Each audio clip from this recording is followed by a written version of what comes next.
On July 19th, 1977, the world teacher, the Christ Maitreya, head of the spiritual hierarchy, emerged from his ancient retreat and is now in the modern world. With his disciples, the masters of the wisdom, he will inaugurate the new age of synthesis and brotherhood.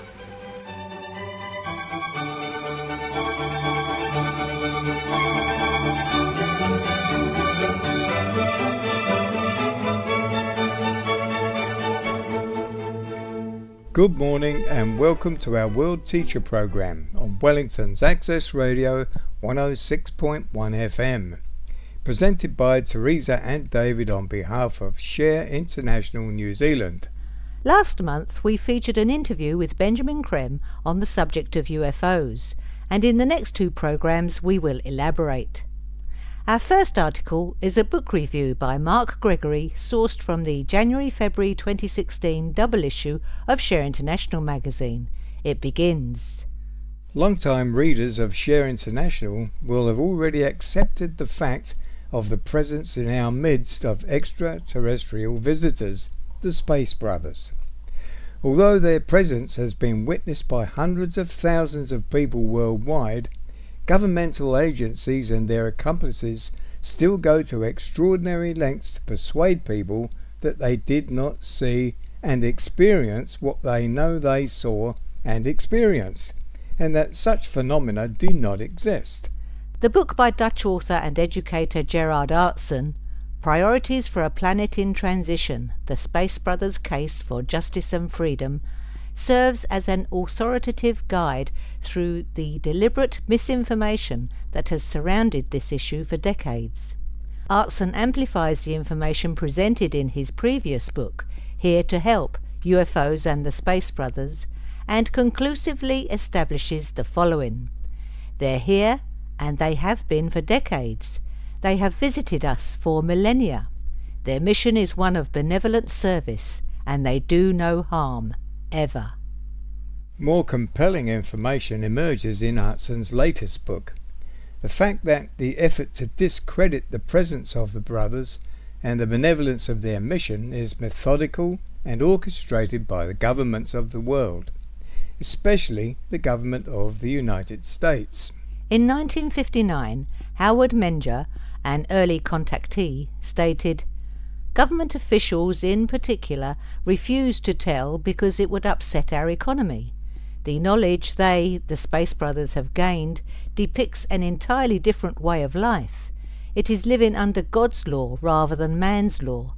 Most mechanical energy sources would become obsolete." Chilean contactee Enrique Barrios, who was directed to render the information given to him in the form of a children's story, Ami, Child of the Stars, writes, "The problem is not in the people, but in the systems they use. People have evolved, but systems have remained backward. Bad systems make good people suffer. These systems make people unhappy, which finally turns them bad." Yet the experience of people worldwide stands in direct contradiction to the misinformation that helps maintain bad systems. As Brazilian editor of Collective Evolution Arjun Walia writes, "The UFO phenomenon seems to be coinciding with this mass awakening that's taking place. UFO sighting reports continue to increase exponentially every month as the consciousness of the human race continues to expand and grow." As Aartsen observes, the effort to misinform would itself seem to represent an oblique acknowledgement of the reality of their existence. The necessary expansion in human consciousness now manifesting also provides a hint as to why the Space Brothers have not appeared worldwide in some spectacularly dramatic fashion, as in a bad movie. As was explained to Dutch contactee Stefan Denard in 1965, "The most important thing for us is to ensure that your freedom of thought is not damaged. Freedom of thought is the essence of humanity, and if we were to damage that, we would, according to our ethics, be committing a crime." In other words, the Space Brothers, like the masters of our own spiritual hierarchy, will do nothing to infringe human free will. Along with the growth in our collective consciousness, inevitably goes one imperative. We will have to learn to use our free will far more intelligently and compassionately than we have so far. Our inability to do so has resulted in what the Space Brothers call cosmic isolation. As pioneering contactee George Adamski was told during a visit to a Venusian mothership in the 1950s, if man is to live without catastrophe, he must look upon his fellow being as himself, the one a reflection of the other. To have a healthy and prosperous society, that which causes the most trouble must be removed. As we all know, this stigma is poverty in the midst of plenty.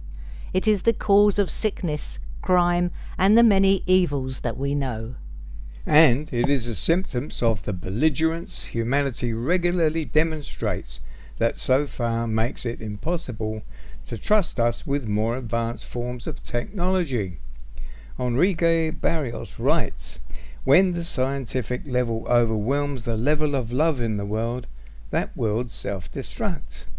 If a world's level of love is low, there is collective unhappiness, hatred, violence, division, wars, and a dangerously high level of destructive capacity." Again, according to the information given to Stéphane Denard in 1965, to supply technical information to a people like yourselves is a serious crime against the cosmic laws. It is probably clear to most readers that there is no discrepancy whatsoever between the teachings of the Space Brothers and the teachings of Maitreya and the Masters of Wisdom and the great sages down through human history. In the third chapter of his book, Aartsen delineates how adherence to these great laws has led to the creation of incontrovertibly peaceful, functional and flourishing civilizations on other planets. Critical to the creation of these civilizations has been an understanding of collective necessity, that which is truly good is good for all. George Adamski writes, "In their community way of life, with respect towards one another and with life's necessities provided for all, they find no need for penal institutions, because the people on Venus, Mars, and elsewhere in our system have learned to live harmoniously with one another. They have no tensions and consequently no sickness." It seems appropriate to counterpoint these words with those of the Tibetan master Djwhal Khul, who writes, "The keynote to good health, esoterically speaking, is sharing or distribution, just as it is the keynote to the general well-being of humanity." If the Space Brothers demonstrate limitless patience and goodwill toward us, and they do, it is in part because they remember times long past on their own planets when they faced some of the dilemmas and serious conflicts that beset us. And, like the older brothers that they are, they know that, through adherence to the great laws of life, we can overcome our problems as they did. But that doesn't mean we have to waste time. We have reached a decisive point in the evolution of our planet. As contactee Truman Bethurum was told, we have not the problems that you have because we know what is right and want to do it. The same could be true upon your earth. God has been liberal with his blessings, and there is no dearth. Your people could amalgamate and act in unison instead of constantly warring upon each other, and then you'd find your earth is worth living upon. Or, as contactee Daniel Fry was reassured in 1955, "Your race and your culture, however, are not doomed to extinction. They may continue upon their upward course until they have left this danger behind them forever. The choice, you see, is yours." How similar these words are to those of Maitreya. The choice is man's alone. If he chooses the path which I shall indicate, his divinity shall verily shine forth. There is a great deal more fascinating information in Priorities for a Planet in Transition than has been touched upon here. including this moving perspective about Earth, shared with Stephen Denard. This is the blue planet with the blinding light, the home of the graceful, long-legged human race. It is one of the most beautiful planets that we know. Using an intellectually rigorous 4-point method of research and verification, which he calls critical synthesis, Aartsen manages to present his information in an authoritative manner, without ever sounding strident or polemical. Backed by a broad-based knowledge not only of his subject but also of esoteric literature, his writing is lucid and objective. As such, it serves as a welcome antidote to the lurid prose emanating from disinformation campaigns and wildly overheated imaginations. The book and the story it tells make for absorbing and informative reading.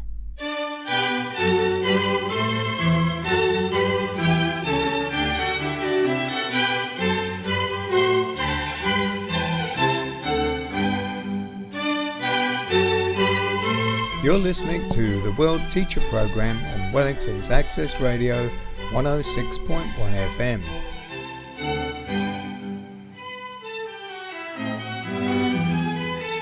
Our next article, published in the April 2016 issue of Share International magazine, is Gerard Aartsen, titled The Etheric Reality of UFOs, according to those who were invited on board. Not only do we find many corroborations of Benjamin Creme's statements about the etheric nature of UFOs in the accounts of many contactees, but mainstream science too is edging ever closer to acknowledging the reality of the teachings.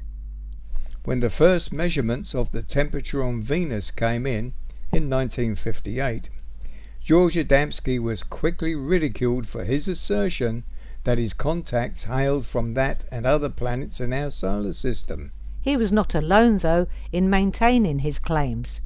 Physicist contactee Dino Kraspedon, pseudonym for Felix Aladino, researcher contactee Wilbert Smith, journalist contactee Bruno Gibaldi, and contactees Howard Menger and Buck Nelson all said, more or less publicly, that the spacecraft and their occupants originate from within the solar system, mainly from Mars, Venus, Saturn, and a few other planets. And although hardly anyone since has placed the origins of the visitors from space within our own solar system, to this day Benjamin Creme states categorically all the planets of our system are inhabited. But, he adds, if you were to go to Mars or Venus, you would see nobody, because they are in physical bodies of etheric matter. This underscores what Howard Menger was told in the 1950s. If an Earthman in physical body could go there, he probably would not see some of the life forms which vibrate more rapidly than his own, no more than he can see the spiritual life forms in and around his own planet. Unless his physical body were processed and conditioned, he could not see the beings on other planets. Reversing the same notion, George Adamski also said that the space people can place their mind in a higher frequency state that causes their body to become invisible to our limited range of vision. The concept of the etheric planes of matter is crucial in this respect. The Master Dwal Kul has said that the etheric body is the true form to which all physical bodies in every kingdom of nature conform, and that life itself, the training to be given in the future, the conclusions of science and a new mode of civilization will all increasingly be focused on this unique substance. Mr. Creme says that unless one understands the reality of the etheric levels of energy as finer, subtler levels of matter, one cannot begin to understand the UFO phenomenon. The principle of spacecraft becoming visible by lowering the rate of vibration of their atoms, or disappearing from our sight when they return to their original state, is really not very difficult to understand when his space contacts explained to Chilean contactee Enrique Barrios, if a bicycle wheel turns rapidly, you cannot see the spokes.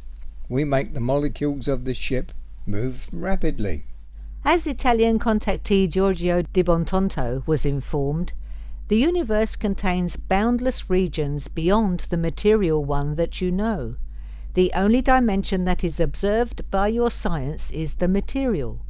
In the cosmos there is not only the material dimension, there are ultra-material dimensions that encompass not only length, breadth and depth, but a much greater richness of life realities, as a consequence of which all that you call behind, in front of, over, under, within and without become outmoded concepts.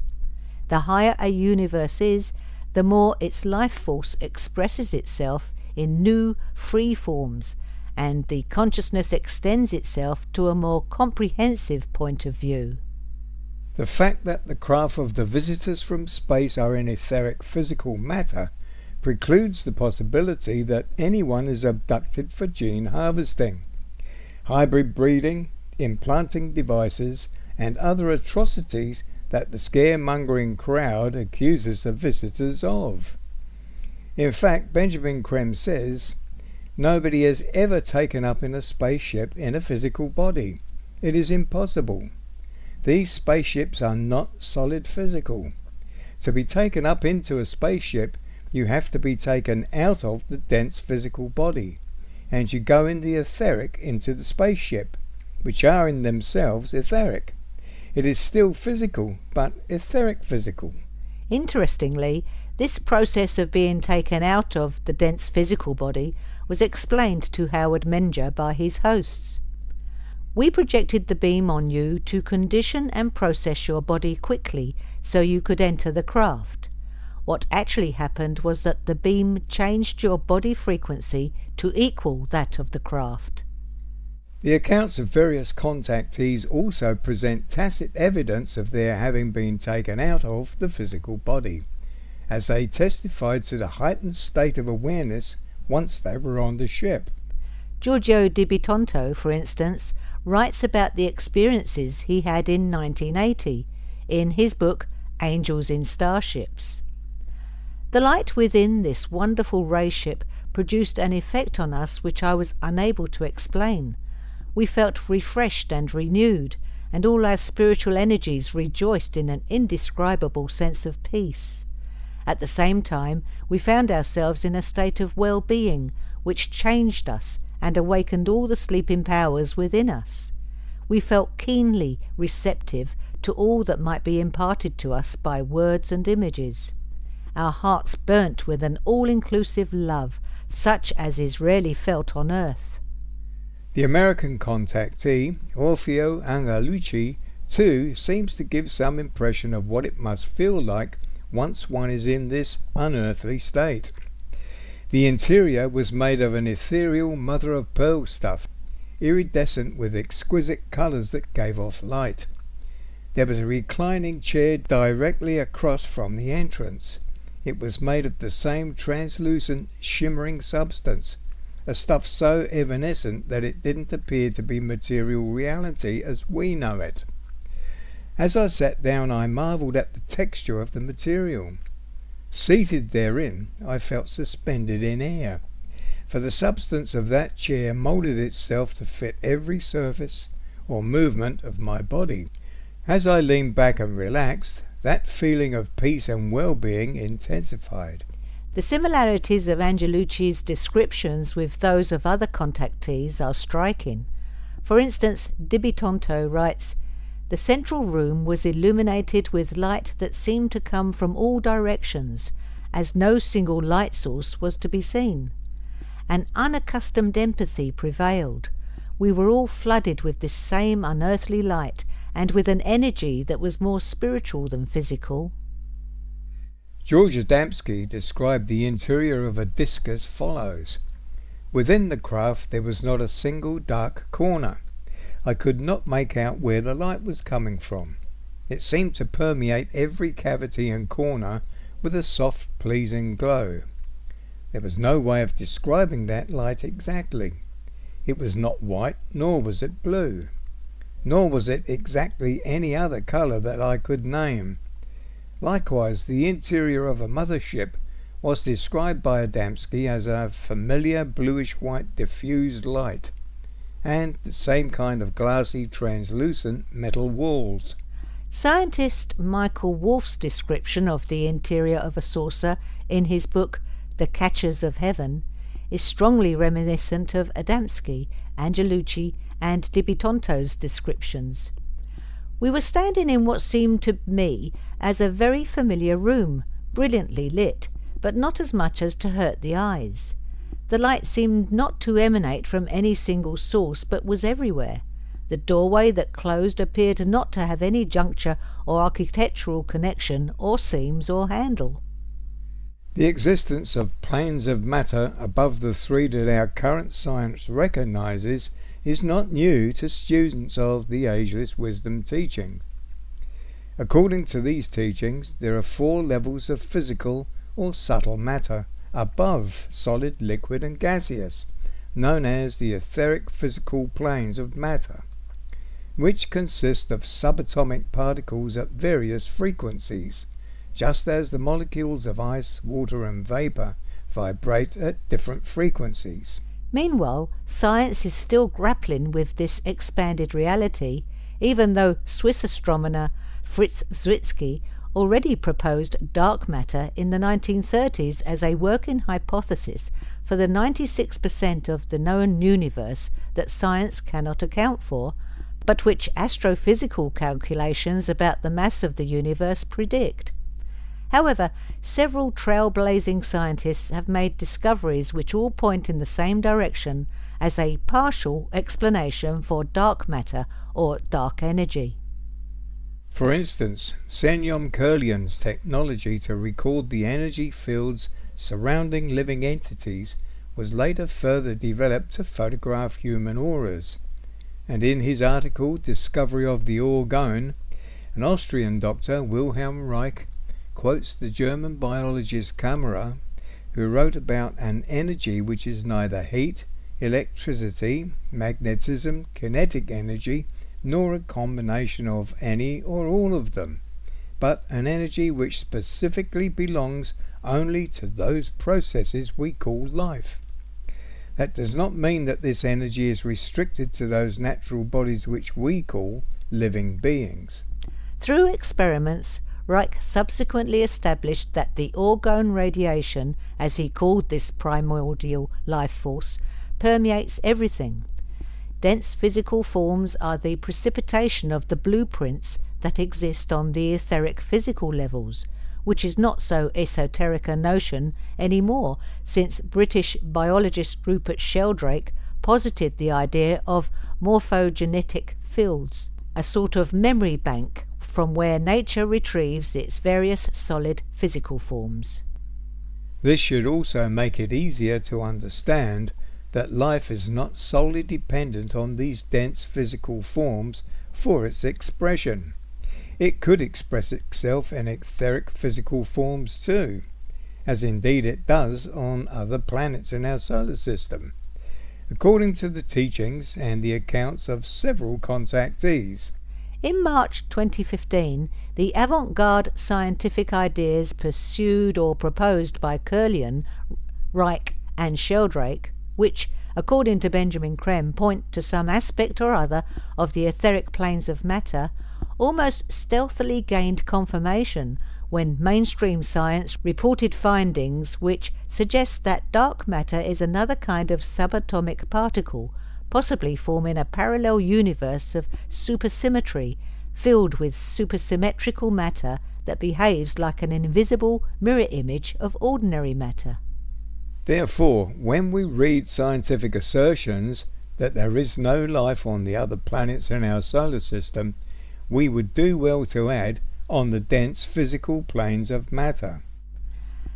We'll finish today's show with a few paragraphs from Benjamin Creme in his book titled The Gathering of the Forces of Light.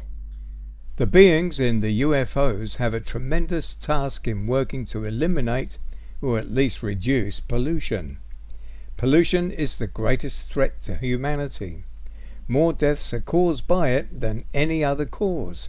It brings about the breakdown of our immune systems and therefore opens us to all sorts of illnesses to which we would otherwise be immune. The space people are concerned with making this planet habitable. They go through our skies, mopping up and neutralizing large amounts of the nuclear waste and the general toxic filth that we pour into the atmosphere. They are not allowed by karma to clean up the planet completely, but within karmic limits they do so. Otherwise, life on this planet would be very painful indeed. More people would be dying than are dying. More people would be suffering from Alzheimer's, and daily we would be more and more asphyxiated. So we owe the Space Brothers a tremendous debt. Another part of their tremendous work for the planet Earth is that they are replicating on the physical plane the magnetic energy field around the planet.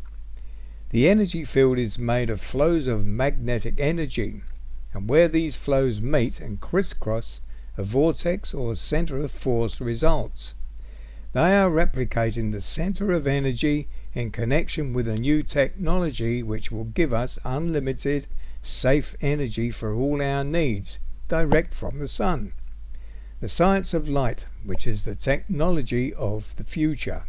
It is obvious, therefore, that far from being alien, malicious monsters to be feared, as they have often been presented to the public, the Space Brothers are on a spiritual mission to help in every way possible within the laws of karma to maintain the stability and future health of planet Earth. And that's our program for today. If you have any questions or would like to know more about the world teacher Maitreya and the Masters of Wisdom, please visit the website share-international.org, where you'll find more information on the various aspects of the emergence. To inquire about Share International magazine subscriptions, books by Benjamin Creme, or our monthly free of charge newsletter, the number is 04 234 1133. Thank you for listening to us on Wellington's Access Radio 106.1 FM. And please tune in to our next World Teacher program on Saturday the 20th of December at the usual time of 10 a.m. You can listen again to this program and previous ones by visiting share-international-nz.info and click on the radio tab.